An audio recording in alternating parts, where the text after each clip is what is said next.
Mute is off. And we're going to go in 3, 2, 1, and... Hi, welcome to G3. Today is... I don't know. I should do what Steve says. It's someday in May. It's May. It is May 14th, 2015. This is episode number 43. And this is actually our 1-year anniversary of doing this show. So welcome. Glad you found us. My name is Tina Chase Gilmore, and we're about to start our show. Let me introduce you to my co-host today. Up in my upper left, back from Barbados, in her surfing lessons, I hope we'll hear about that, is the lovely Mary Hodder. Hi, Mary. Hello. And in my upper right, from San Francisco, California, I think in her office, is Christy Wells. Hi, Christy. Hi, Tina. And right down here, our birthday girl, and oops, that makes me put on the birthday hat, is Francine Hardaway. Hi, Francine. Oh, hi, everybody. You need to look very carefully at me because... Okay, we'll get a... Let's get a close-up of Francine. Francine, go ahead. Okay, all right. So, you see these lips? These are Scottsdale lips. I never meant to get these types of lips. I went in because I always get these shots in my face so that I don't look tired. And the person had something left in the tube, and what was in the tube, in the Juvederm syringe, and she said, "Do you want me to just put a little in your lips?" And I said, "Sure." So now I either look like I've been in a barroom brawl or a domestic violence incident. I think I'm going to say barroom brawl. That sounds good. That sounds better than domestic violence incident. Right, exactly. Yes. But the swelling will go down and the lips will look as intended. But for those of you who have never done this can happen. And you should know that before you commit. Francine, I think it looks lovely. I mean, from at least this vantage point, I think it does, and I admire you for giving it a try. Like, someone says, there's a little bit left in the tube, why don't we just go ahead and do it? You're a really great sport. I'm like, what? You know how much the syringe is? The syringe is $500. So when there's a little bit less than the tube, you don't say, "I'm done." Right. You say, "Sure, use it up, put it on my lips." You say, "Yes, thank you." Yes, thank you. You bought it, you bought it. And you say, "Hey, it's my birthday." Yes, exactly, which is why I bought it. It's my birthday. And happy birthday to you, Francine. We've got all the candles lit for you. Of course, you need them. Francine, Mary, I interrupted you. You were about to say something. My question for Francine was, did you just do your lower lip or your upper lip? Oh, I did both my lower lip and my upper lip. Well, I think they look really good. My pet peeve about that is that people always do this enormous upper lip, and then it sticks out like that, Right. and they look completely bizarre, and it's so totally fake that it looks bad. You look great. Thank you. It does not look. Thank you. It does. It's I would not have known. Pretty bruised on the bottom. Oh. See? And I can't tell with the red lipstick. I can't really tell, but you look great. I mean, Thank you. So the 3 pounds of concealer work, but this is the new technology wait a minute. It's called body contouring, and there's like a ton of different body contouring procedures, and you don't have to have surgery anymore. And myself, I vowed never to have surgery because I value my mind. And I'm really afraid that if I go under anesthesia, I'll lose brain cells, and I drink. So I've already lost brain cells. So I did not know that. So if you go under anesthesia, you risk losing brain cells? You do. And after a certain age, if you undergo anesthesia, it can sort of push you over into dementia.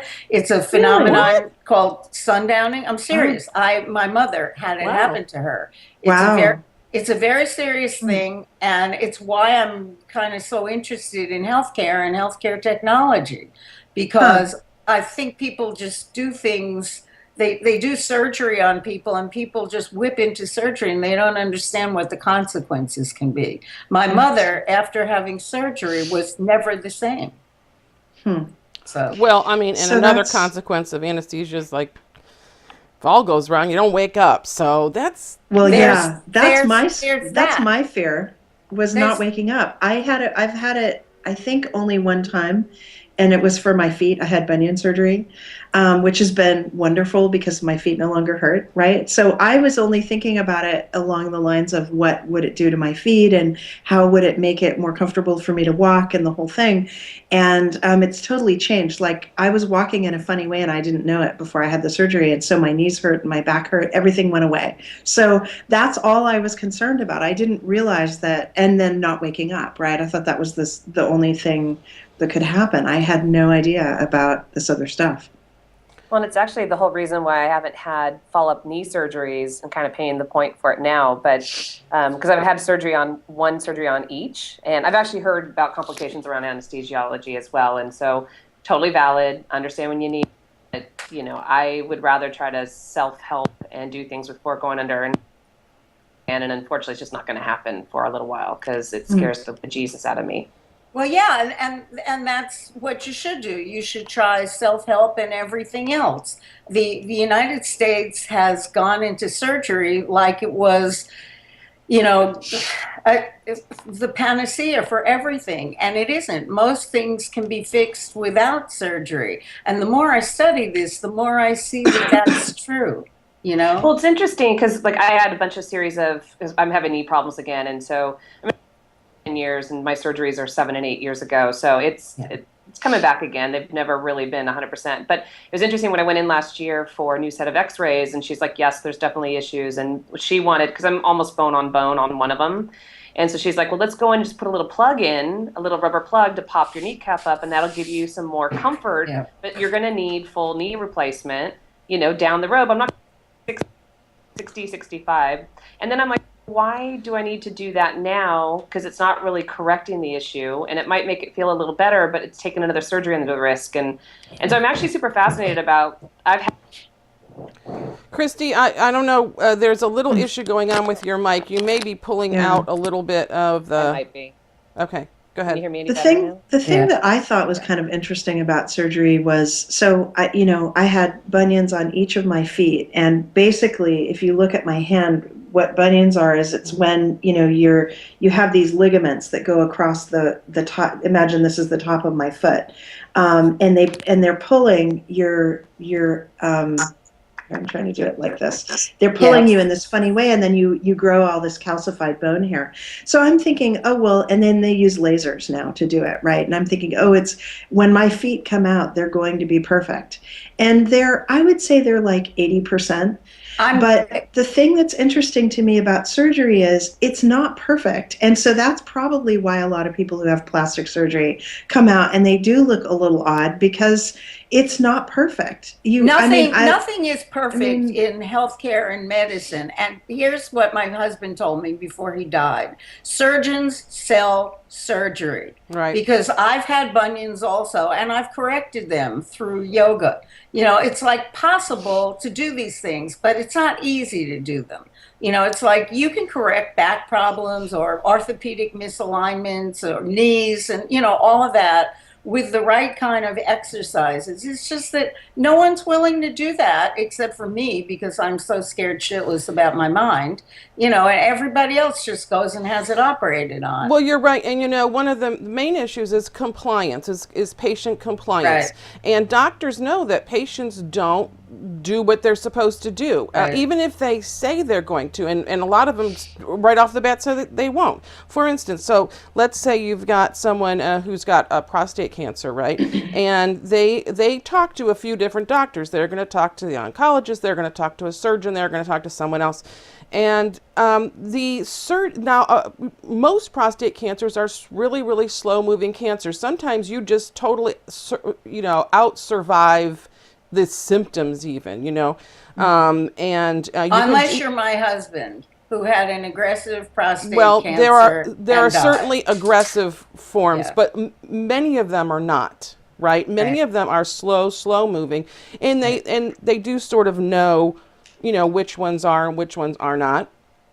And so, somebody will go, they'll talk to their doctors, but the surgeon will say, the only way that we can really be sure to get it out is just to take it out. Well, Right. when someone hears that, instead of, they're going to be talking to another doctor who's going to say, well, we can do the radiology, we can implant these Right. seeds, we can do blah, blah, blah, blah, Right. blah. And all they're hearing is, it's a lot of maybe, and they're not sure, and how long does it take? But the surgeon says, we just cut it out. Well, that sounds great, but there's a lot of repercussions to that kind of surgery, Yes, too. you can be wearing a diaper for the rest of your life. You can never get it up again. All those things happened to my husband, who also wasn't cured. And when Jeff Jarvis had his surgery, which he has talked about extensively, which is why I don't mind talking about it on this show, he and I bonded over it because I understood what he was going through after the surgery. He had a hell of a time. And he was really, really depressed for a while afterwards. And there are a lot of alternatives, but people are not willing to live with the maybe and and really be very active in their treatment. Like, Right. you have to do a lot of stuff. Exactly. Right? For the bunion surgery, first of all, I spent 2 weeks where my feet were up, I'm trying to show you this, at an angle. So I was laying in bed with my feet, here on 4 pillows, right? And then for the following 2 weeks on 2 pillows. So first of all, you're sleeping in this funny position. You're totally drugged out. It's so painful to have surgery on your feet. You will take the drugs. I was like, oh no, I don't like taking drugs. And the first day I was like, give me the drugs. It's so intense. Everyone who's had foot surgery has had a horrible recovery. This is really an interesting program. It has absolutely nothing to do with tech. But I can relate it back because, okay, so here's the thing. Then I had another month of, slowly moving down, removing the booties, removing the bandages, blah, blah, blah, multiple x-rays, that sort of thing. And then I started 6 months of physical therapy. And basically they gave me very specific instructions to do all these different things. And I did every single thing exactly as they said, because I wanted my feet to come out, as perfect as possible. And like I said, I got to like 80%. Part of that is that your feet, the normal person has a bend this way and this way with their toes at 60 degrees. I'm left with 40 degrees. So I can never wear heels because it's too uncomfortable, but I never wore them anyway. So what do I care? But it was, it was surprising. But I will say, just to your comment about yoga, that I had developed bunions over the course of my life, and it was so long that I had so much calcified bone built up on the outside and on the inside. You can actually, if you want to go to my Facebook page, I have the before and after x-rays, and you can see the massive amount of bone there. And then they lasered it off and reset my toe so that I could walk, straight. And I don't think I could have yogaed my way out of that. But that said, I agree with you. I'm not into taking drugs. I'm not interested in going under. I did it because it was so painful to walk on the front of my feet after a while that I was like, if I wait till I'm older, the recovery is just going to be worse. So I'm going to do it. And also the other thing is I had this awesome insurance at the time where I literally didn't even get a bill. It was like living in Europe or being a US senator. It was the most awesome insurance ever. And it ended right on the last day of my 6 months of physical therapy, which I also didn't have to pay for. My new insurance, when I looked into what it would have cost, it would have probably cost me about $10,000 in all the extra fees and stuff. So I did it just in the nick of time. Anyway, I'm just curious, we're talking about surgeries and trying to be as informed of a consumer as you possibly can, and I think that's where tech has an interesting angle at play here because, there's 1,000, if not 100,000 websites out there that people can utilize. It's why the whole new tech coming out with trying to make you mindful of what's going on with your body, whether it's tracking your blood pressure, which you used to only be able to do going to a doctor's office, and now you've got wearable tech or something that you just have by your bedstand that'll track what your blood pressure is. You can. I think that's interesting because you just start looking at what we are moving towards with the world of healthcare and the opportunities coming up to really become a really informed consumer. But also at the same time, sometimes you get so informed, you either misdiagnose yourself or you don't diagnose, you think that you can do something you really can't. So I think there's some amazing opportunities coming into play. And, I'm actually really curious with the whole, because I'm getting older and I would love to put some stuff in my face. And, we've talked about this before too. I put Botox in my face all the time. And I've put Juvederm in my face for years and years. It's just that every once in a while you go to someone who does it, who has a different view of what you want to look like than you have. And so you have to be careful of that, because I'm not kidding. These are Scottsdale lips. Every woman in Scottsdale has them. They're kind of like LA lips, but that really wasn't the goal, Francine, just say no. Yeah. I gotta say, And thank let me God tell you, already have some lips. I have these lips, and I don't think I will ever need any. No, you won't. Yes. You won't. But I think how cool it would be is if you can go in the doctor's office and then have them scan your face, because I'm getting their weird bags or something in my eyes. I'd love to have those pulled out, right?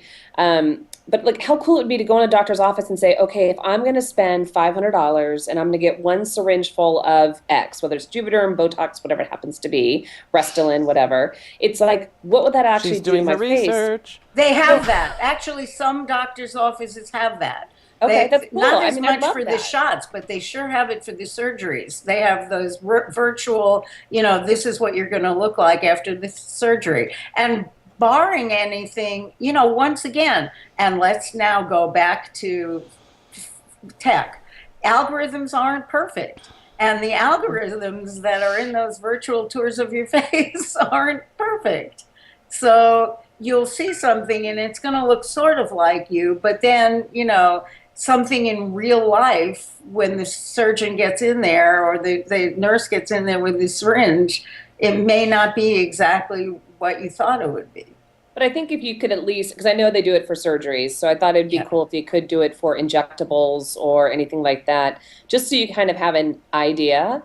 Because I'm like Tina, my lips will never need to be plumped, but it's maybe I'll want a little cheek, filler, or maybe I'll want some more Restylane in my tear duct, or maybe I do want Botox, and it's I don't want to have this static looking face, and I don't want to, but I want to look fresh. I mean, I'm not going to hide my age. I just want to always have look good. And Francine, I think you've done an excellent job, keeping your integrity of your face what it was, and being smart about what this you're is doing my with face. it. I've never had surgery, so it's my face. But it's my face with a little more collagen in it than my face, would have at the age that I am. Because here's another thing that happens, and then, bless you, Mary, I want to move in onto Facebook and Verizon AOL and Facebook and advertising and Fitbit. Okay, you can do that after I say to Christy, I want to this crease right here. I really don't like that. That's the thing I want to do. So we can go. Let's just we'll get a go. twofer. We'll have a little party. so that's a few Botox shots, and it's no big whoop, Although none of this is painless. Let me also say that none of this is painless. I used to be married to a guy who said beauty suffers. And at this point, I understand what that means, because absolutely every freaking thing is painful. Well, I get I get some injections. I have alopecia, which is your hair just mysteriously falls out in these clumps. And thankfully, I mean, it's kind of active right now. And thankfully, where it's going on is in the back of my head, because I have had it before where it's in the front, and that's really a lot more problematic. And I start wearing hats and scarves and wigs and things like that. But I, when I do that, I have to get these steroid injections, because it sort of stops the activity somewhat, and then the hair regrowth starts to happen. And so I know what that feels like. And then the back of your neck, it doesn't feel good. Yeah, well, it doesn't feel good anywhere. But anyway, that's Okay, over. so back to tech and what's So going on with Verizon bought Francie. AOL. What's that? Yes. Verizon bought AOL. It's sort of like two people marrying in a nursing home. You know? AOL got bought for its ad tech, and of course, I've been working with Zito, an ad tech company, for the last 3 or 4 years, and the thing that I notice about ad tech is that I've never seen an industry change as fast as ad tech.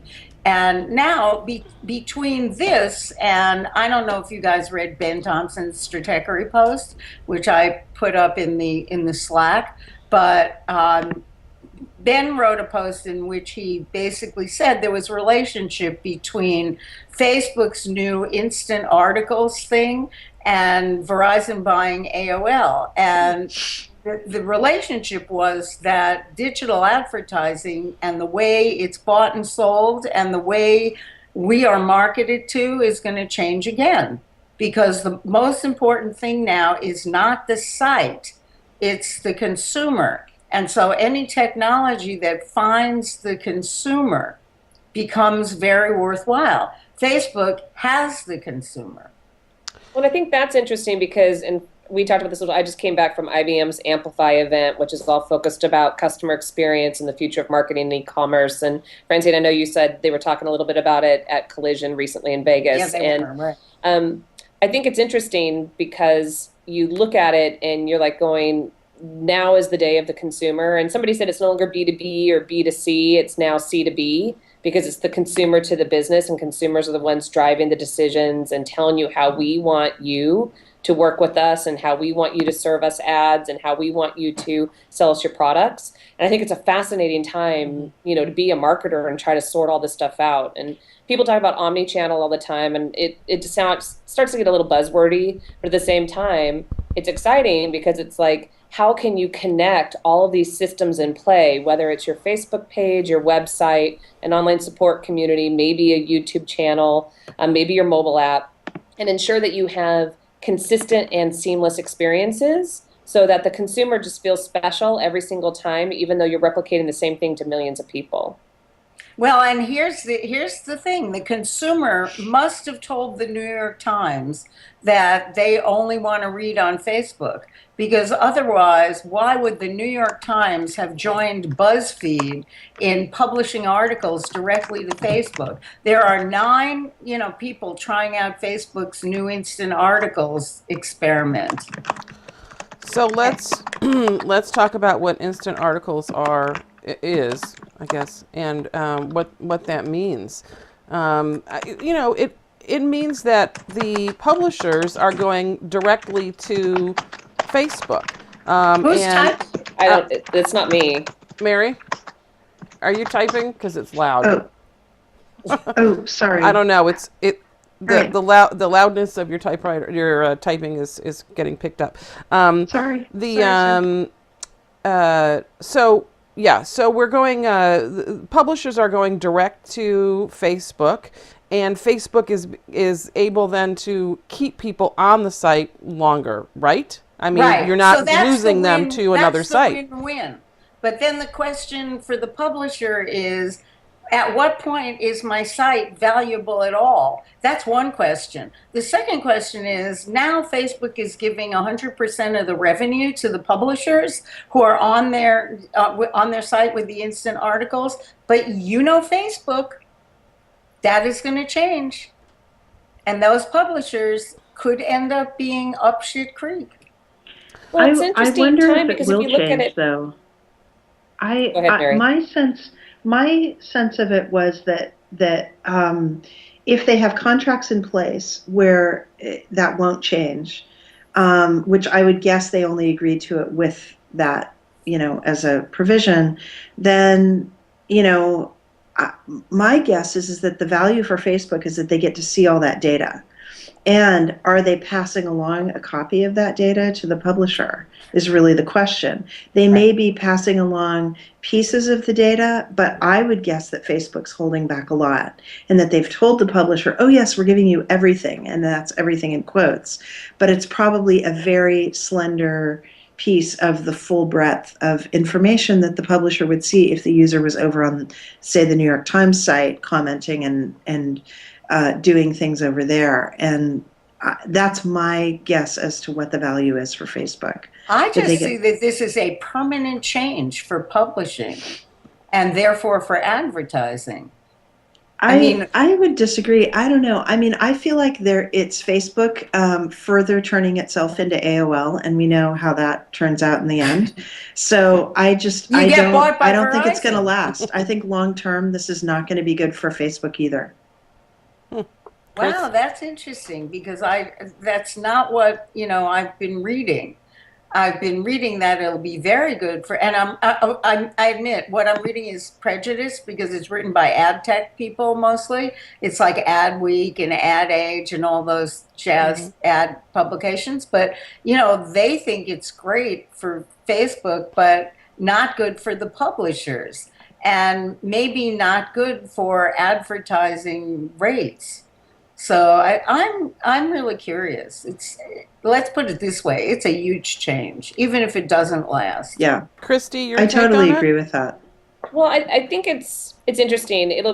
I don't have any predictions on whether this will be success or failure for Facebook. What I think is interesting is we have always been, for the last, say, decade, we've been really working hard as companies to build our own silos and trying to capture the attention of the consumer on our own platforms. And now you're looking at the consolidation, so to speak, of where, people are and where they're spending most of their day and trying to plug into that. And I think it ties into Google Plus, kind of like they've been staunch about we are a platform, you must come over and interact here. And instead it's like, no, you are an amazing social content object, provider. So just let me plug in no matter where I am. Let me just take all that stuff and port it over. And so I think it's interesting. I don't embrace or engage with a lot of digital ads. And so I'm not the target market and I'm not that experienced in that background. But I think it's interesting for the New York Times to experiment with this and try. And I agree with Mary. I doubt Facebook is actually sharing every single bit of data that they learn because that's their bread and butter.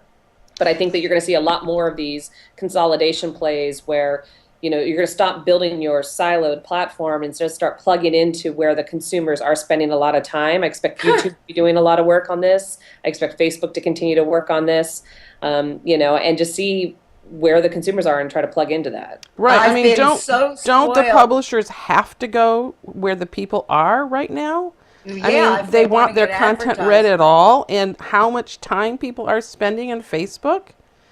You got to kind of do it. I think that it's an inevitable how it's all going to play out, and if it's going to be in the advantage of the publisher.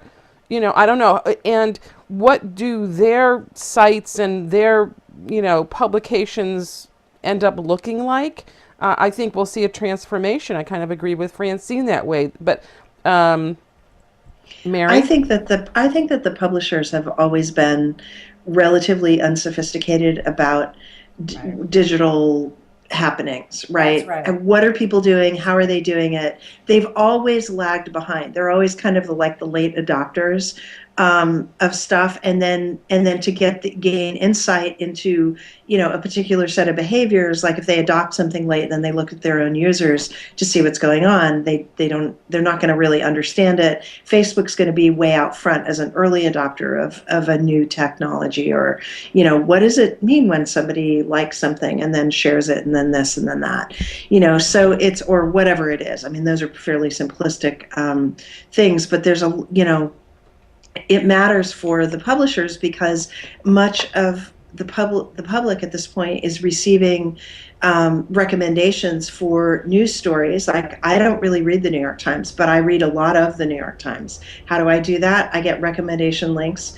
from email lists that I'm on. I'm on 2 email lists that have been going for 20 years that are the highest signal to noise ratio I get anywhere. I have, I'm in groups on Facebook that publish a lot of links. I'm in Twitter. I'm in other places where, for particular things, I'm looking, in other services. And okay, so there's all those, places where people are recommending. Here's the problem with the New York Times. I get 10 links. I have 3 browsers. That's 30 links a month. If I'm in Facebook and Facebook is showing the full story, well, there goes the 10 link restriction or the 10 story restriction every month. And so what up? I mean, it's, Well, what up is you should subscribe. Well, the thing is that I used to, but Why? the thing is that I used to subscribe to the full paper, and for 2 years I didn't open a paper, and then I was like, this is ridiculous, incredibly wasteful to have all this paper. So then I paid for the digital subscription, and I did that for several years. Right. That's what I have. And the thing is that I've stopped subscribing in the last year or two because I was finding that I wasn't really reading it, and that my 30 articles were pretty much covering it. My point is that if I get to the end, lots of other people are covering those stories, and I don't really care. In fact, I think a lot of, like, if I go to Recode, if it's between Recode and the New York Times, Recode does a much better job. I'd rather read Recode's version than the New York Times. A lot of the stuff I care about is tech, or ambiently involved in tech. So at that point, I'm looking at other sources anyway, and the New York Times didn't matter to me. And I got kind of annoyed with them, like with the way that they were so far behind in what they were doing, as these kind of, trailing adopters in terms of their sensibility and their features and technology. And I could never leave a freaking comment. And I was like, screw this. If I want to leave a comment, I'm going to do it at Facebook. I'm going to tweet about it. I'm going to do it at Recode or some other site like that. I'm just not interested. And so I just abandoned the subscription because I got annoyed with them. Well, And I got to tell you that I did the same thing with the Wall Street Journal. And the reason I did it was exactly what you said, Recode, because my first place to look for news now in the morning is actually Recode. And my next one is, Jason Hirschhorn, Media Redef and Tech Redef, and I'll make a small admission here. I also subscribe to Fashion Redef. So I read all of that That's okay. stuff.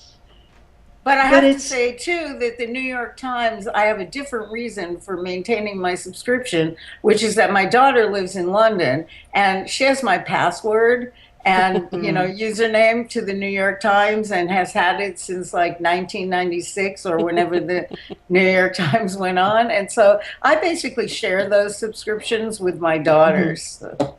If I had one person who wanted to share it, I would go back to paying for it. But honestly, I've offered it out and nobody wanted the New York Times. And for me, that was a huge, seriously, I was like, nobody cares. And so I just, and it's kind of amazing because the New York Times for me was always, when I was in college, I would get the Sunday version delivered, and, it was the ritual, get coffee, hang out with my friends, we'd all read the paper, we'd go do stuff on Sunday. The ritual is missed, isn't it? The ritual is missed. I don't miss There's no substitute for that. There is it's life. I feel like the time I spent reading the New York Times when I was little, and I grew up in New York, so it was my hometown paper, and I read it religiously up until I moved to Phoenix. I will say that I spent all day Sunday doing that, and it was just like spending it on Facebook. Yeah, and Steve and I used to spend many Sundays just, practically in bed with the New York Times all over the place. And I always remember him being with his brothers. We were rarely all together, but the oldest brother would get the paper first. And this would be a big deal because they don't like anybody touching their paper, nothing. They don't like to share it.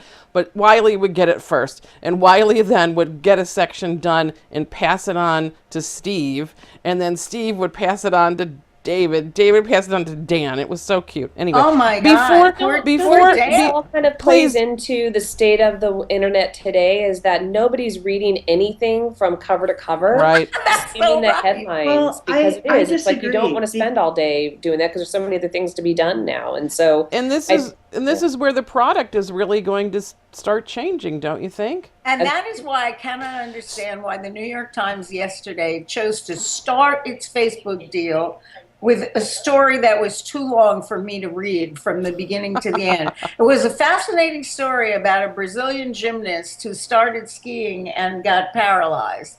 And it was really interesting. And I really kind of, in my heart of hearts, I did want to read it, but in my life of lives, my short life of lives, I couldn't. Never enough time. Speaking of which, Christy has to leave soon, so I wanted to get to, and I've I got have to 10 stand. minutes My here. 10 Apple minutes, Watch just Christy. told me to stand.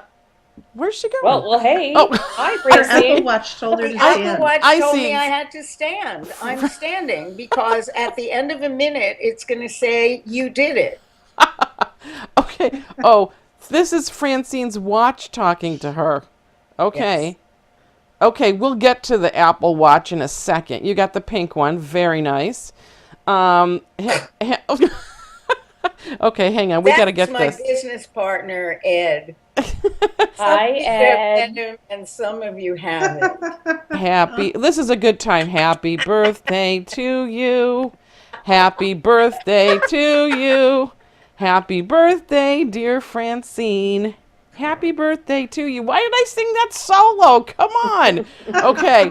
And Francine, when you stood up on our Brady Bunch screen, it looked like Christy was your head. My boobs never looked so good. Thanks, Francine.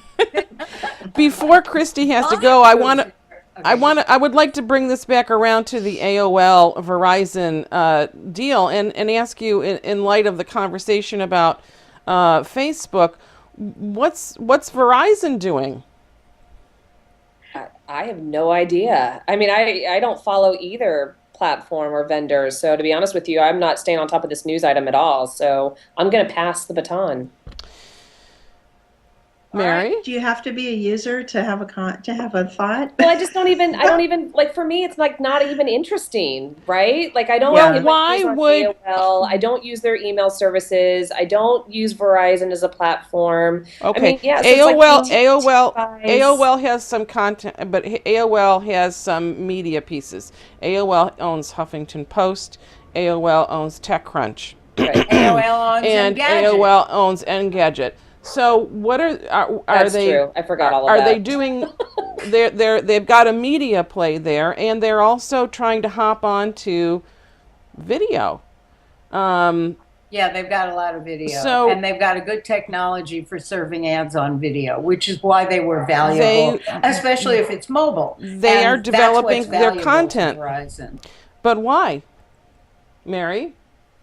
Why would they do this? Well, Yeah. my sense is that that Verizon is. I've always had this sense about Verizon. I could be wrong. It's just my own speculation. I think they're incredibly full of themselves, right? The way that they structure their deals for their users to get phone service, the way that they price things, and the way the features are set up, everything is about, it's like we're the greatest phone company in the world, or at least in the US. And by the way, forget that the rest of the world exists, because if you did know that it existed, you'd be disgusted by US phone service, right?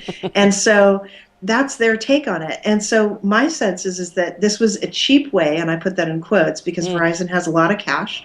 This was a cheap way for Verizon to get more into content and, kind of consumer social media stuff. And I think I think it's kind of Mary's signal is almost stuttering a bargain little bit. I mean, Go ahead. they're not. Sorry. It's kind of bargain basement. It's like they went for the cheapest thing that they could get that was huge with, some breadth. And there are still some AOL users, hard to believe. I do know one person with an AOL account, and she won't get rid of it because she's had it for 20 years and she doesn't want to ditch the email. My You brother know? feels the same way. My brother has Yeah. AOL.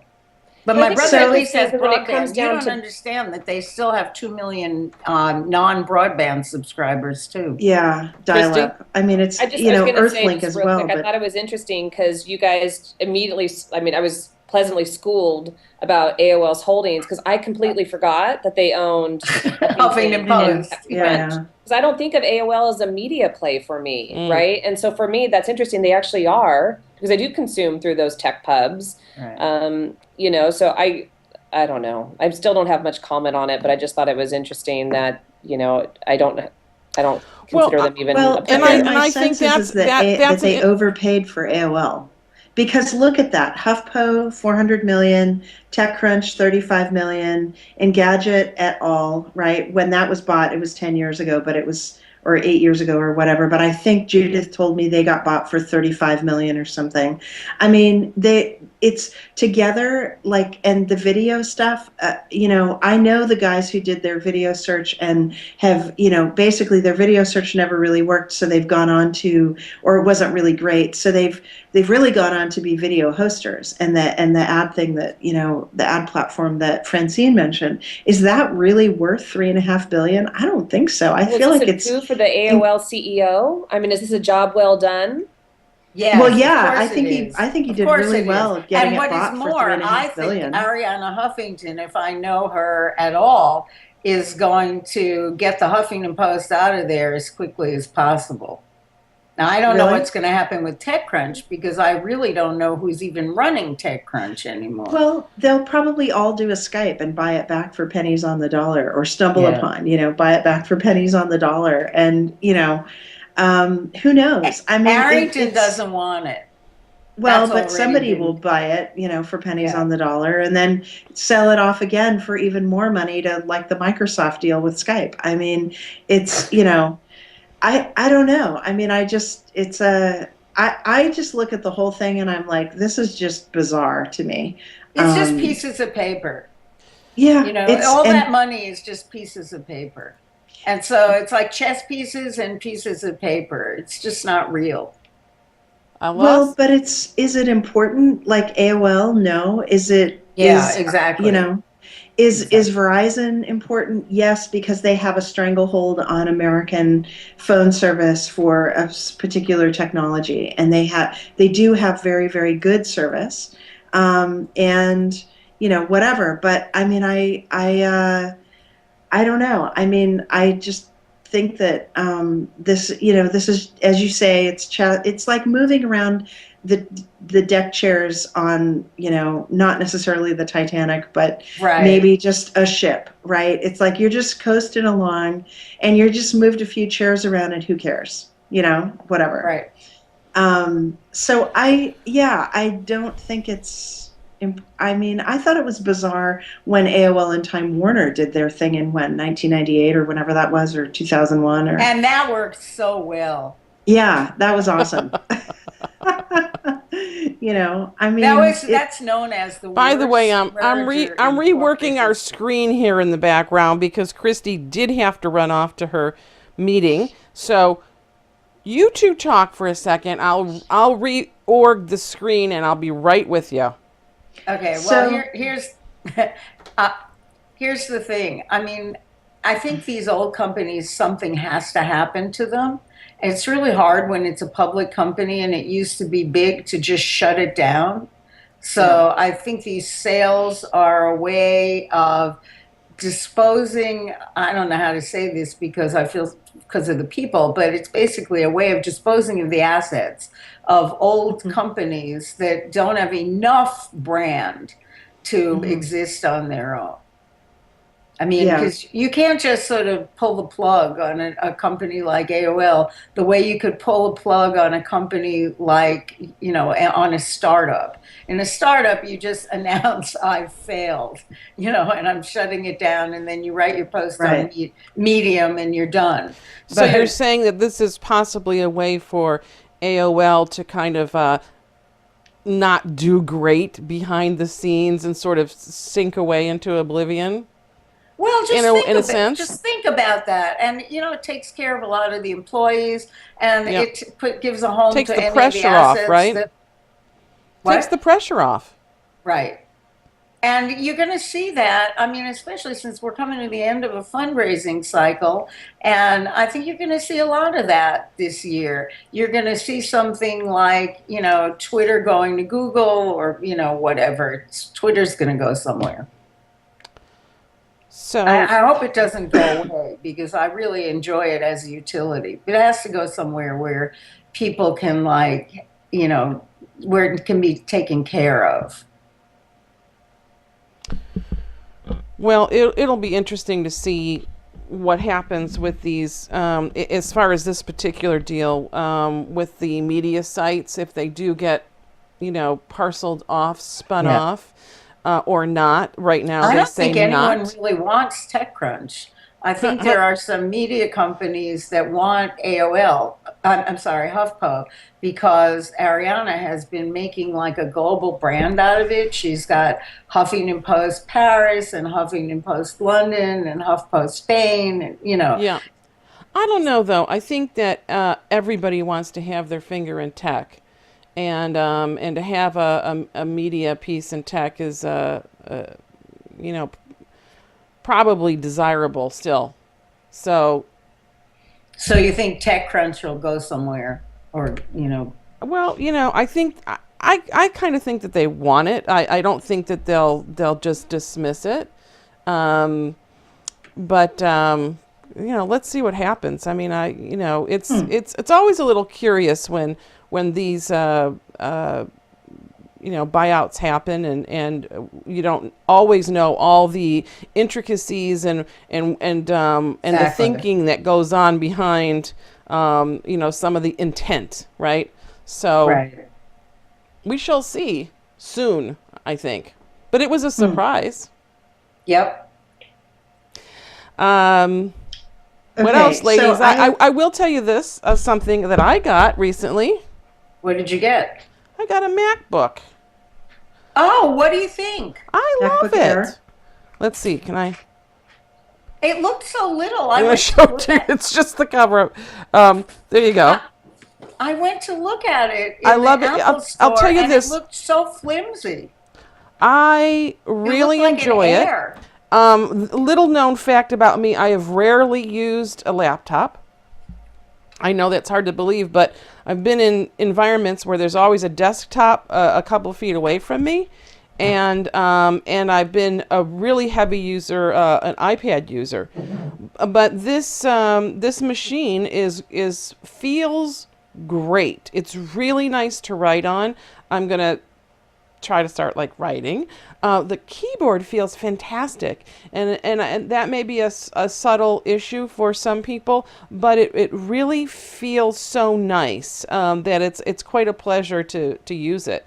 It's there's a new design in it, and just how it's not at all like a touch pad, which I've gotten very, very used to and really like. But Yeah. it feels wonderful. It doesn't have you don't have that kind of like latency when you push down on something, and that it's very light and just feels terrific. So I'm having great fun with it, and I recommend it. How's that? Okay, cool. Okay. Now, Francine, we would like to hear a little bit. I would like to hear a little bit about your experiences with the watch so far. Okay. So the biggest experience that I've had is when the watch tells me once an hour that I have to stand. And then it tells me after I stand that I've done it. I think the watch is okay.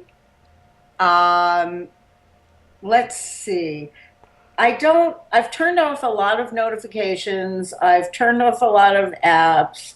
I answered a phone call from Chelsea this morning on it, and that was cool. That was actually useful because a lot of times when she calls, I'm out of the room, and and when, and I don't get to the phone. So I miss the call. So this was good. My phone was in another room and I answered the phone It's on definitely the watch. a way to tether your phone to you. Yeah, that's happened really now. perfect.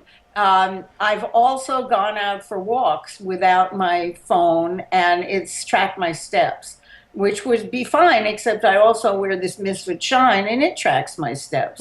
So, I mean, my steps are covered. They're tracked up the wazoo. Yeah. I don't use any apps. I have notifications on it, and so occasionally I'll get a text or I'll get a Facebook. The only thing I have is texts and Facebook Messenger, because I don't want everything coming to me. So I don't have my email on it or anything like that. And here's something on WhatsApp. That's on it because my daughter's in London. So I have bare minimum. And I will say that you look just as distracted looking at your watch in a meeting, don't I? I mean, look distracted, Yeah. as you do looking at your phone. Looking at your phone. I mean, I think if you're not looking at the person you're talking to in a meeting, you're not there, and everyone knows it. And whether it's a watch or a phone or, Google Glass or whatever, it's a distraction. Let And me so ask you this. What about Yeah. the haptic it's just a feature? vibration. Haptic my ass. I mean, that's really ridiculous. Can we hear that again, please? Yeah, haptic my ass, because all it is a vibration. It like vibrates. I need to Ha- make a clip of haptic my ass. Yeah, because and send it to Johnny Ive, will you? Because So that hasn't been interesting for you yet. well, no, And I it's hear- just and you just wrote- another way of getting my attention. And you wrote that you have not used it for dictation yet, which some people who have used it have really liked that. I know, about but I it. don't dictate. Well, you can dictate text to people. You can dictate. I guess so, if you're in the habit of dictating text to people. But I haven't even tried to find out how to do that because it's just not something that I feel like I need. And Okay, it's- but look, you know where we're all going eventually, right?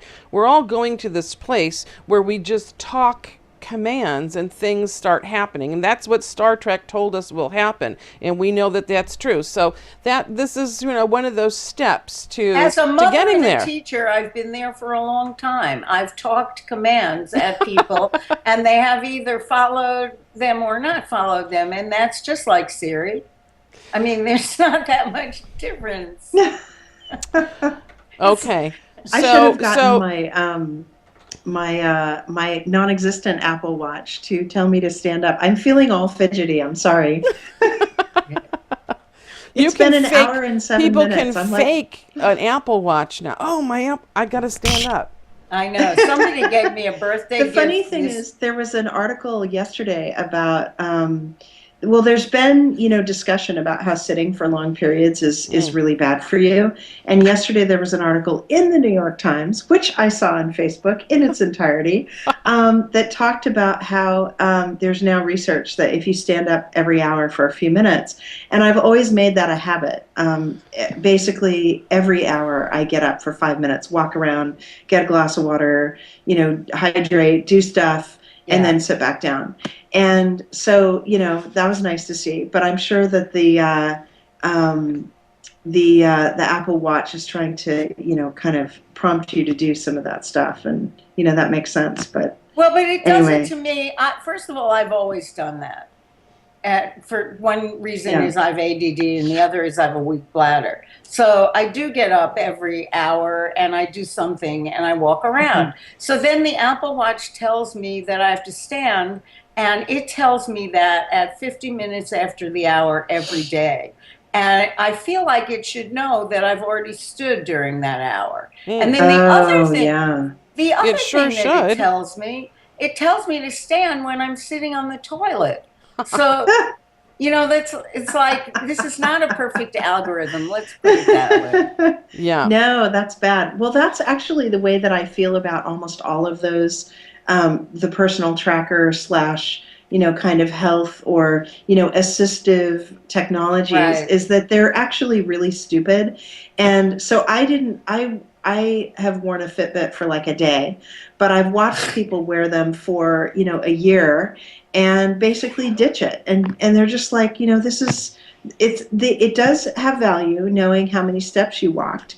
But I mean, I actually can just track, like on my elliptical machine. It tells me how many steps I've walked. And if I walk an hour, it's around 12,000 steps. And it's like, well, isn't that enough? Like I can work on it and I can do stuff.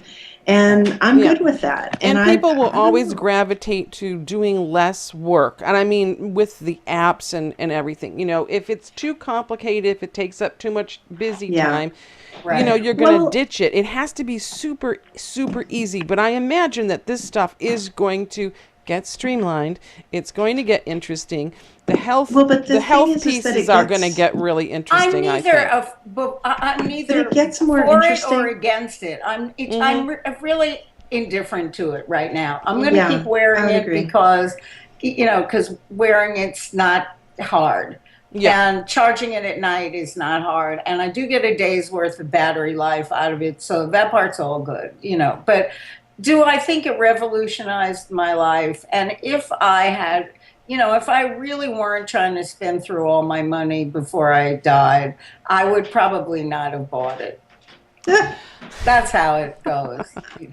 So Well, lastly, so the can, thing that I would oh, say about it, I just want to comment once yeah. I'm more on this thing, is that I think all of these things actually miss the greater goal about, what are our individual goals in terms of solving problems we really have. Like, I don't need anything to tell me how many steps I've done or even to prompt me really to do most of, to drink more water, any of these things. But I do have certain goals that are hard for me to meet. I always have this goal and I never reach it where I'm going to work out 6 to 7 days a week. And I always work out like 5 to 6 days a week. Right. And so if I had a little helper, You're and, doing and good, girl. well, yeah, but it's not enough. And so anyway, No, it is enough. It is enough. There's no greater benefit in 6 days than 5 days. yeah, but the thing is what I'm trying to do is do a certain amount of yoga and a certain amount of other things, and to do enough of a round robin of those things so that I cover different muscle areas in my body. I And do the I'm not always hitting everything. Anyway, so my issue is, how do I say what my goals are and then have a system actually respond to that instead of the system telling me what my goals ought to be? Mhm. And and how do I do it in a more human way that isn't going to piss me off? So I have to give this example. It's a great story. There's one of the guys over at Singularity University who is an amazing dude. He is both a former multi-time pilot of a space shuttle and a heart surgeon. And he's this really interesting guy, very down to earth, no pretense, not your typical Silicon Valley person who would be like, "Oh, I'm so important" or whatever. He's just like, he'll chat with anyone. I mean, he's busy, but he's very happy to share good information. So we were chatting about this topic maybe about 5 years ago, and he told me about how he did an early wearable or sort of, he created this little device with somebody like 20 years prior in the 80s, and he was trying to get his heart patients who had to take medication 4 times a day after having heart surgery. And of course, he could tell when they would come in for their 2-week checkups if they'd done it. It was in their bloodstream or it wasn't, right? And it either had the effect it needed to have or it didn't. And so a lot of patients would stop taking the meds. And so he made this little device, and they weren't carrying cell phones at that point. But so it wasn't like they had a competing device. But he basically, a lot of them got really pissed off at the device, reminding them 4 times a day, "Hey, it's time to take your meds." And then they would come in, and he could see on the device how many times they hit the reset button, and he could test their blood and know exactly what they'd done. But he would ask them, "Have you done the thing?" "No, they would say, "Yes, I've taken all the meds." And then he'd be like, "Well, there's none of it in your bloodstream, and your device says that you just shut it off at the beginning of the 2 weeks." And they're like, "You're right. right? I'm just so pissed at the device, right? That was their, so basically the device was having this counteractive effect. And what I've noticed with a lot of devices that just, keep pounding on the goals that they think you ought to have, is that people get annoyed with them and they stop doing it, or they kind of do it half-assed. And I think that there's a whole opportunity in this space to go a whole order of magnitude better if it really was willing to work with us to help define the goal, but then help define Right. the It has ways to be that it tells us user-generated about goals. That's right. Yeah. User-generated goals. user-generated goals. And then I think small groups, the data has to be private. It has to be encrypted on my device and shared with my friends, but then pulled back at the end of the day so that I'm the only one that's got the data. Yeah. And then I decide where it goes. I mean, there's all of these issues. People don't share because they're afraid of will my health insurance company find out and raise my rates? There's all kinds of very legitimate fears. Right.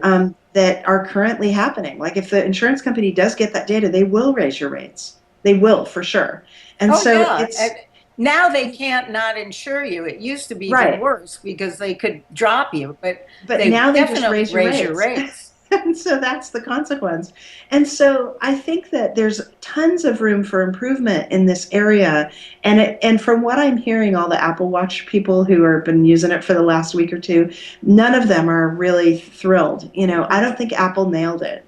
And so I'm Not saying, even close. Not even yeah, close. there's a huge opportunity here, and nobody's nailing it. Nobody's even close. But I will say there's a project I found out recently called Project Florida, which if you Google, there's a GigaOM article on it. And it's one of the founders of Skype who is funding this project. They're here in somewhere local in Silicon Valley. They're in New York. They have a small development team, and they're trying to do this. I don't know if they'll succeed, but I kind of have my fingers crossed because they've actually articulated what I realized 5 years ago, which is none of this shit works. And we need a better thing. And of course, 5 years have passed and nobody's done it better. But and see, maybe Mary, they will. there's so many parts of it that there are human components to it. Yes. I mean, we're all trying to solve this problem with tech, but it really is And a it's problem not, of behavior It's- change and Right. motivation. And you're That's not going to right. solve that with tech. That's right. Just a completely different animal. And the guy at Stanford, whose name I can never remember, in the persuasive. Yeah. I know him. I've met him. He's He's working on that problem, but the real problem is how do you motivate people to change? And I have been motivated to create great change in my life many times, and I couldn't tell you, even me, I took up running, I became a vegan, I've made huge changes in my life, but I don't know what motivated them. Yeah. I stopped smoking. It's BJ Fogg. He's the one, BJ and I've got Fogg, I've got all of his research and publications.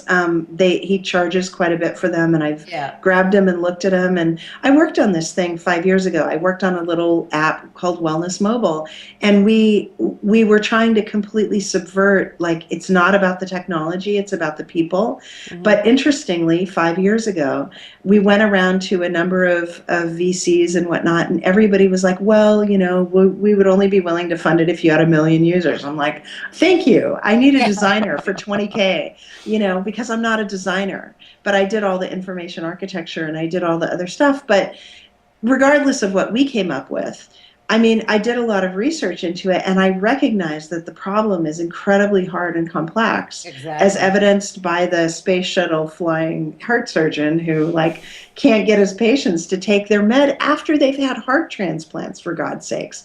You would think if you had a heart transplant, you would be motivated. No.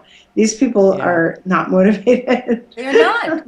And this will just circle back to where we began and say that people think that they can have surgery and cure it all. They think that that somehow the allopathic medical system is going to take care of them, and it's going to take an entire generation of new people who didn't grow up on surgeons who sold surgery and cardiologists who sold Lipitor, and it's crazy how much of this stuff you can prevent and how few people do it. And, I feel like at my age, I'm able to speak to that because my whole life's been about trying to prevent things. And as a result, I'm 74 and I'm jumping around like I'm 35. And I literally mean that because I take these Pilates classes that are on like She's telling the truth. trampolines, You should surf. You should surf. You could do Oh. it. Okay. I could get up. I have the core that won't quit. Yeah. I could definitely. Yeah. In fact, what Mary, the teacher and you all the, went all the surf surfing. people, yes, I learned how to surf. But what all the teachers and folks who are experienced surfers say is that women are better at it than men, because we have core strength and guys have upper body strength. And while you need the upper body for the paddling part, and you do work your upper body really hard, it's the core that gets you up on the board and keeps you stable and surfing. And yeah, I got up on my second try and I surfed for 4 days and with an instructor and for 3 of the days. And I started on little 3-foot waves and got up to 8-foot waves. And by the end of it, and I probably got up maybe 60 or 70 times and did some really long runs out of those. Some were short and some were really long, but it was fun. Oh, I'm sure it was fun. Okay. It was a blast. We're about running out of time. I think we'll save Tweet Yes, a my Pizza poor for the patient. next time, even though it really does go well with all this health stuff. But Yeah. but maybe our future is in tweeting everything that we want. Anything that gets us closer, I think, to that talking in the air and it just happens. That's it's one step closer, I guess. So, okay, let's wrap this up. Any last thoughts before we go, Mary? And by the way, Mary, cool biz that you got aboard and got some waves and learned how to do this. It's just great. It was I'm- really fun. It was I'm really, totally really fun. jealous. I'm totally jealous. All right. I totally recommend it. Get a good surfing teacher, and I think in fact, the surfing teacher I had said he's been teaching for 25 years. He's never had anyone not get up, and he's told me about a guy who came to a class like 2 years ago of his, who was like 350 pounds, totally out of shape, couldn't do anything, could barely swim, and he got him up on the board. Wow. I mean, But, yeah. It's so like, I just have to go to Barbados to find. got to this go to out. Barbados, and then of course it's Zed's Surfing Adventures, and the teacher to get, absolutely hands down, don't go with anybody else, is Junior. Junior is the dude. All right. And Okay. yeah. Everybody head to Barbados and see Yeah, Junior for your surfing lesson. Mary, will you continue surfing here and maybe in Pacifica? Maybe. Here's the thing. I've already gotten invited by somebody who goes surfing out there all the time, but those waves first of all, it's cold. You got to have a wetsuit. Right. And it's they're much bigger and stronger. The riptide's there. I was on the Bunny Hill at 8-foot waves, that were just and warm water. It's so I gotta tell you, I'm scared, but I did tell him that I would go out with him. Yeah. I'll tell you, cold water, anything is not appealing to me. Me too. So I totally Me get neither. that. I had once got certified to be for scuba. dive. And had put on a wetsuit to do that because I had taken my test in some cold water or some cold lake or something somewhere. And just getting the wetsuit on and off, it's awful. Yeah. Right. I'm Yeah. not much for sports that require a lot of gear. No. That's Yeah. real. That's Well, and surfing is cool if you're in a warm place because all you need is the board and the little you need a rash guard. I'm wearing my rash guard mostly because I'm going to go out after this, although it might rain. But I was going to go out and do something after this, and this is SPF 50. So I got to tell you, the other revelation, get some SPF 50 clothing. I'm ready to ditch my entire wardrobe and get everything remade in SPF 50 fabric because it's super soft and comfy. It's thin, it's lightweight, but it will keep you warm if you're cold. And Smart clothing. It's smart it's clothing. really smart clothing, and it's SPF 50. And so you're driving around, you're no longer getting like burned on your arm, because you're holding the steering wheel or whatever. I mean, there's just all these benefits to it. It's got a little hood, so I can put my hood on if it's like, if I'm like, if it's like, I really need to cover over from some direct sun. And I love it. So I've got 3 shirts now, and I'm ready to get pants and shorts and skirts and everything, Wow. It's SPF 50. But so all you need is a rash guard, because you don't want to be sliding on the board without some thin piece of fabric between you and the board, because there's wax, and you'll just get a rash over time. That's why they call it a rash guard. And then you need the board. So I got to direct you to this Giselle Bunchausen, I think that's how you say her name, Chanel commercial from last fall, where she's surfing in part of the ad. And she has one of those boards that's like this, but then it comes in the middle. And that is the rockin' style of board. I used a really wide one because I was new and I was, you're building up stability. But the funny thing is, all the people in the surf shop, and they could not be more disconnected from mainstream culture in a way, because whatever, they're in Barbados and they're surfing. Like, what do you need, Facebook for, right? Like, who cares? But they are on it. They're of course on it, and they've seen all this stuff, and they're like, yeah, that ad was totally fake. She doesn't even have a leash on her ankle, and I mean, she's not even wearing the right kind of rash guard, and so they were like very dismissive of this ad, but it is kind of a cool ad to see the right kind of the shape of the surfboard is exactly right, and it's got the 2 little Chanel thing on there, which is kind of fun. So I always love where we go in this show. Yeah, it's always so great. totally. And ladies, it's been a pleasure as usual. Thank you for being here. Happy birthday again, Francine Hardaway. Thank you. I'm bouncing on my football. Thank you. And Francine's watch is soon going to tell her she's got to stand up again. And thank you, Mary Hodder. It's so great to have you back. We missed Thank you you. on the show. And okay, so let me get our logo ready. It's actually right there, so it's kind of ready. I will thank Ustream. We're using Ustream's platform to stream live and record G3. And thank you to NewTek and their lovely TriCaster. It is a wonderful machine, and it lets me do all these fun things. And I promise to learn more. Although I've been promising that for like a year. Happy anniversary to us. Wow, it's been a year. that's I can't awesome. believe it. I really Tina, can't you believe rock. it. I would say in closing that, we've learned a lot. I've gotten, well, I don't know if I've gotten any better, but I think I have gotten more comfortable and just, more into this. I'm so glad that we're doing this and that we're continuing to talk every week or nearly every week. And I just thank you all. I want to thank all the people who have found us. And please pass the word on.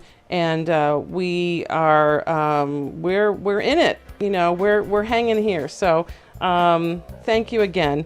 Thank you for all your support. All right, ladies, let's say until next week. Bye-bye. Bye. bye-bye. All right, Tina.